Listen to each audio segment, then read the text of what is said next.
ಯೇಸು ಕ್ರಿಸ್ತನ ಮಹೋನ್ನತವಾದಂತ ನಾಮದಲ್ಲಿ ನಿಮ್ಮೆಲ್ಲರಿಗೂ ನಮ್ಮ ಜೀಸಸ್ ಲವ್ಸ್ ಪ್ರೇಯರ್ ಮಿನಿಸ್ಟ್ರೀಸ್ ಮೂಲಕ ವಂದನೆಗಳನ್ನ ಸಲ್ಲಿಸ್ತಾ ಇದ್ದಾನೆ. ಹೇಗಿದ್ದೀರಿ? ಎಲ್ಲರೂ ಕ್ಷೇಮವಾಗಿದ್ದೀರಿ?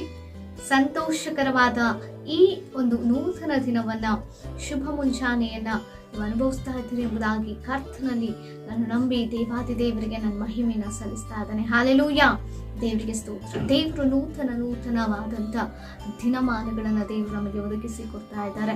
ಲೋಕವನ್ನು ನೋಡಿದ್ರೆ ಬಹಳ ಭಯಂಕರವಾದಂಥ ಕೃತ್ಯಗಳಿಗೆ ಗುರಿಯಾಗಿ ಹೋಗ್ತಾ ಇದೆ. ಎಲ್ಲಿ ನೋಡಿದ್ರು ಆತಂಕ, ನೋಡಿದ್ರು ಶೋಧನೆಗಳು, ಭಯಾನಕ ಕಾರ್ಯಗಳು ನಡೀತಾ ಇದೆ. ಅಂಥ ಒಂದು ಪರಿಸ್ಥಿತಿಗಳ ಮಧ್ಯದಲ್ಲಿ ಎಷ್ಟೋ ಜನರು ಬದುಕಬೇಕು ಅಂದ್ಕೊಂಡು ಕೂಡ ಅವರು ಬದುಕಲಾಗದಂತೆ ಈ ಲೋಕವನ್ನು ಬಿಟ್ಟು ಹೋಗಿದ್ದಾರೆ.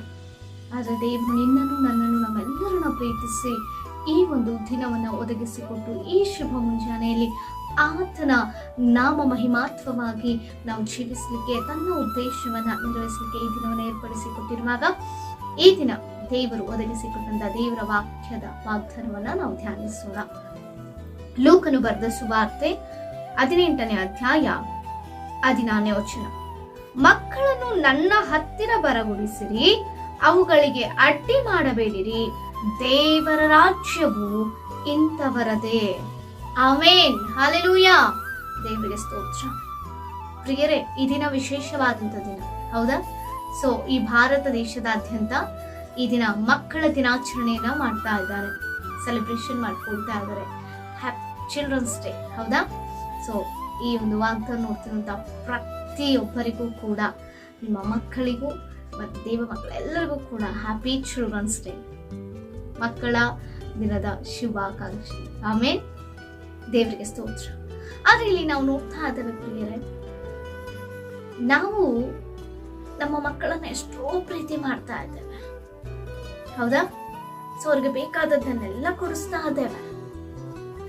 ಆದ್ರೆ ಒಂದು ಪ್ರಶ್ನೆ, ಮಕ್ಕಳಿಗೆ ಬೇಕಾದ ಎಜುಕೇಶನ್, ಅವ್ರು ಇಷ್ಟಪಡುವಂಥದ್ದು ಎಲ್ಲವನ್ನ ನಾವು ಗ್ರಹಿಸಿಕೊಂಡು ಅವರಿಗೆ ಹ್ಯಾಪಿ ಆಗುವಂತೆ, ಅವರು ಸುಖಕರವಾದ ಜೀವಿತವನ್ನ ಜೀವಿಸಲಿಕ್ಕೆ ಎಷ್ಟೋ ಪ್ರಯಾಸಗಳನ್ನ ತಂದೆ ತಾಯಿಗಳು ಬರ್ತಾ ಇದ್ದಾರೆ. ಆ ತಂದೆ ತಾಯಿಗಳಂತೆ ಮಕ್ಕಳಾಗಬಾರ್ದು ಅನ್ನುವಂಥ ಉದ್ದೇಶದಿಂದ ಎಷ್ಟೋ ಪ್ರಯಾಸವನ್ನ ಪಡ್ತಾ ಇದ್ದಾರೆ. ದೇವರಿಗೆ ಸ್ತೋತ್ರ. ಆದರೆ ಎಷ್ಟು ಆಸಕ್ತಿಯಿಂದ ನಾವು ಸ್ಟಡೀಸ್ ನಲ್ಲಿ ನಮ್ಮ ಮಕ್ಕಳನ್ನ ಬೆಳೆಸ್ತಾ ಇದ್ದೇವೋ, ಅಥವಾ ಇತರ ಆಕ್ಟಿವಿಟೀಸ್ಗಳಲ್ಲಿ ನಾವು ಮಕ್ಕಳನ್ನ ನಾವು ಬೆಳೆಸ್ತಾ ಇದ್ದೇವೋ, ದೇವರ ವಾಕ್ಯದಲ್ಲಿ ನಾವು ದೇವರ ಮಕ್ಕಳಾಗಿ ನಾವು ಬೆಳೆಸ್ತಾ ಇದ್ದೇವ? ದೇವರ ವಾಕ್ಯ ಹೇಳುತ್ತೆ, ಈ ಶಾರೀರಿಕ ತಂದೆ ತಾಯಿಗಳಿಗಿಂತ ಮಕ್ಕಳಿಗೆ ನನ್ನ ಪರಲೋಕದ ತಂದೆ ಉನ್ನತವಾಗಿ ಆಶ್ರಯಿಸುವಂತ ದೇವರು. ಈ ಶಾರೀರಿಕವಾದಂತ ತಂದೆ ತಾಯಿಗಳ ಪ್ರೀತಿಗಿಂತ ನನ್ನ ಪರಲೋಕದ ತಂದೆಯು ಮಕ್ಕಳನ್ನ ಪ್ರೀತಿಸುವಂತ ದೇವರು. ಅದಕ್ಕಾಗಿ ಇಲ್ಲಿ ದೇವರು ಹೇಳ್ತಾ ಇದ್ದಾರೆ, ಆ ಶಿಷ್ಯರು ಆ ಮಕ್ಕಳನ್ನ ಆಟಂಕ ಪಡಿಸುವಲ್ಲಿ ದೇವರು ಹೇಳ್ತಾ ಇದ್ದಾರೆ, ಮಕ್ಕಳನ್ನ ನನ್ನ ಬಳಿಗೆ ಬರಗೊಡಿಸಿರಿ, ಅವುಗಳಿಗೆ ಅಡ್ಡಿ ಮಾಡಬೇಡ್ರಿ, ಪರಲೋಕ ರಾಜ್ಯವು ಇಂಥವರದೇ ಎಂಬುದಾಗಿ. ಆಮೇನ್, ಹಾಲೆಲೂಯಾ. ಎಷ್ಟು ಉನ್ನತವಾದಂತ ಮಾತು ಪ್ರಿಯರೇ. ಆ ಪರಲೋಕ ರಾಜ್ಯಕ್ಕೆ ಹೋಗುವಂತ ಉದ್ದೇಶದಿಂದಲೇ ಅಲ್ವಾ ಈ ಇಹಲೋಕ ಯಾತ್ರೆಯಲ್ಲಿ ನಾವಿಷ್ಟು ಆಧ್ಯಾತ್ಮಿಕವಾಗಿ ಬದುಕಬೇಕು, ಪರಿಶುದ್ಧವಾಗಿ ಬದುಕಬೇಕು, ನಮ್ಮ ಆತ್ಮವನ್ನ ನಾವು ಕಾಪಾಡಿಕೊಳ್ಬೇಕು ಎಂಬುದಾಗಿ ನಾವು ಪ್ರಯಾಸ ಪಡ್ತಾ ಇರೋದು. ಇಂಥ ಉನ್ನತವಾದಂತ ಪರಲೋಕ ರಾಜ್ಯಕ್ಕೆ ಮಕ್ಕಳನ್ನ ಹೋಲಿಸಿ ಮಾತನಾಡುವಂತ ದೇವರು ನಿಜವಾಗಿಯೂ ನಮಗೆ ಗರ್ಭಫಲವಾಗಿ ಕೊಟ್ಟಂತ, ಆ ಬಹುಮಾನವಾಗಿ ಕೊಟ್ಟಂತ ಆ ಮಕ್ಕಳನ್ನ ದೇವರ ಸನ್ನಿಧಾನದಲ್ಲಿ ನಾವು ಬೆಳೆಸ್ತಾ ಇದ್ದೇವ? ಒಂದು ಬಾರಿ ಆಲೋಚನೆ ಮಾಡೋಣ. ನಿಮ್ಮ ಮಕ್ಕಳು ಬರೀ ಸ್ಟಡೀಸು, ಟ್ಯೂಷನ್ಸ್, ಆ ಆಕ್ಟಿವಿಟೀಸ್, ಈ ಆಕ್ಟಿವಿಟೀಸ್ ಅನ್ನುವಂಥದ್ರಲ್ಲೇ ಕಾಲಹರಣವನ್ನು ಮಾಡ್ತಾ ಇದ್ದಾರೆ. ಎಷ್ಟೋ ಒಂದು ಆರ್ಥಿಕವಾಗಿ ನಾವು ಸಂಪಾದನೆ ಮಾಡಿ, ಅದಕ್ಕೋಸ್ಕರವೇ ಸಂಪಾದನೆ ಮಾಡಿ ನಾವು ದುಡಿದು ಮಕ್ಕಳನ್ನು ಒಳ್ಳೆ ರೀತಿ ಓದಿಸ್ಬೇಕು, ಉದ್ಯೋಗವಂತರನ್ನಾಗಿ ಮಾಡಬೇಕು, ಪ್ರಯೋಜನವಂತರನ್ನಾಗಿ ಮಾಡಬೇಕೆಂಬುದಾಗಿ ನಾವು ನೆನೆಸ್ತಾ ಇದ್ದೇವೆ. ಅಂತ ಒಂದು ಸ್ಥಿತಿಯಲ್ಲಿ ನಾವು ಪ್ರಯಾಸ ಪಡುವಾಗ, ಸೊ ಎಲ್ಲದಕ್ಕಿಂತಲೂ ಈ ಲೋಕದಲ್ಲಿರುವಂಥ ಎಲ್ಲ ಶಿಕ್ಷಣಕ್ಕಿಂತಲೂ, ಜ್ಞಾನಕ್ಕಿಂತಲೂ ಪರಲೋಕ ಸಂಬಂಧವಾದ ಜ್ಞಾನ, ದೇವರ ಜ್ಞಾನ, ವಾಕ್ಯದ ಜ್ಞಾನ ಎಷ್ಟೋ ಮುಖ್ಯ ಎಂಬುದಾಗಿ ಯಾಕೆ ತಂದೆ ತಾಯಿಗಳಿಗೆ ಅರ್ಥ ಆಗ್ತಾ ಇಲ್ಲ? ಕರೆಕ್ಟ್ ಟೈಮ್ಗೆ ಸ್ಕೂಲಿಗೆ ಕಳಿಸ್ತೇವೆ, ಓದಿಲ್ಲ ಅಂದ್ರೆ ಕೋಪ ಮಾಡ್ಕೊಳ್ತೇವೆ. ಯಾಕೆಂದ್ರೆ ನಾವು ಕಟ್ತಾ ಇದೀವಲ್ಲ ಫೀಸ್ಗಳು, ಪ್ರಯಾಸ ಪಡ್ತಿದೀವಲ್ಲ. ಆದ್ರೆ ನಿನ್ನ ಮಗಳು ಅಥವಾ ನಿನ್ನ ಮಗನು ನಿನಗೆ ದೇವರು ಒದಗಿಸಿಕೊಟ್ಟಂತ ಗರ್ಭಫಲವಾಗಿ, ಬಹುಮಾನವಾಗಿ ಒದಗಿಸಿಕೊಟ್ಟಂತ ನಿನ್ನ ಮಕ್ಕಳು ದೇವರ ಜ್ಞಾನದಲ್ಲಿ ಬೆಳೀತಾ ಇದ್ದಾರಾ?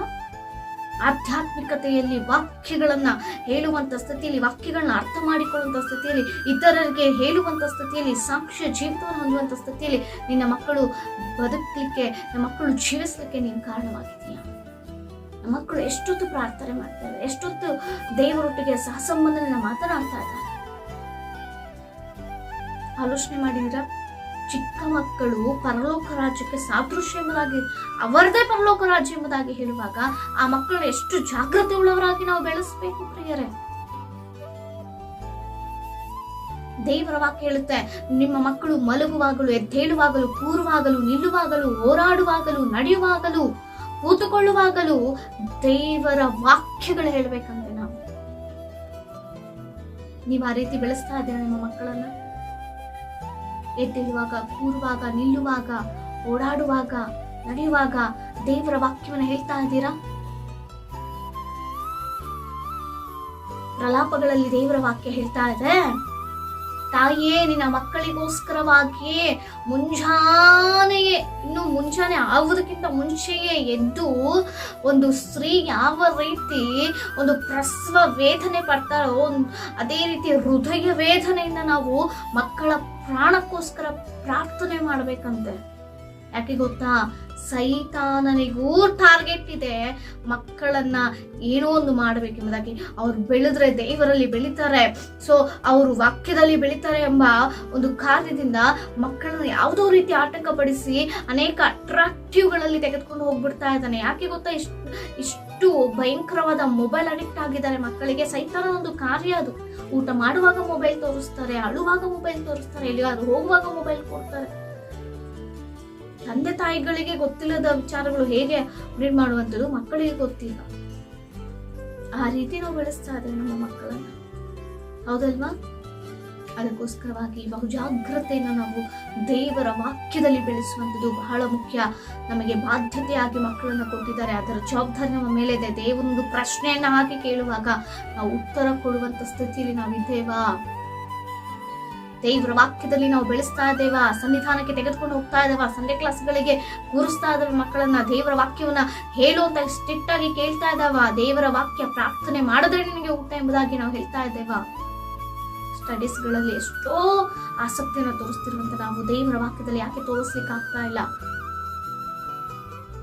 ನಾವು ಮೊದಲು ಕಲಿಬೇಕು, ನಮ್ಮ ಮಕ್ಕಳಿಗೂ ಕಲಿಸ್ಬೇಕು. ಹಲ್ಲೆಲೂಯಾ. ಆ ಸ್ಥಿತಿಯಲ್ಲಿ ಪ್ರತಿ ಮಕ್ಕಳನ್ನ ದೇವ ಜ್ಞಾನದಲ್ಲಿ ಪರಿಶುದ್ಧಾತ್ಮನ ಮೂಲಕ ನಡೆಸಲಿಕ್ಕೆ ದೇವರು ತನ್ನೆಲ್ಲರಿಗೂ ಕೃಪೆ ಮಾಡಿಕೊಟ್ಟು ಬಲಪಡಿಸಿ ನಡೆಸಲಿ. ನಿಮ್ಮ ಏನೇ ವಿಜ್ಞಾಪನೆಗಳಿದ್ರು ನಮಗೆ ಕಮೆಂಟ್ಗಳ ಮೂಲಕ ತಿಳಿಸಿಕೊಡಿ. ನಿಮಗಾಗಿ ನಾವು ಪ್ರಾರ್ಥಿಸೋರಾಗಿದ್ದೇವೆ. ಪ್ರಾರ್ಥಿಸಿಕೊಳ್ಳು.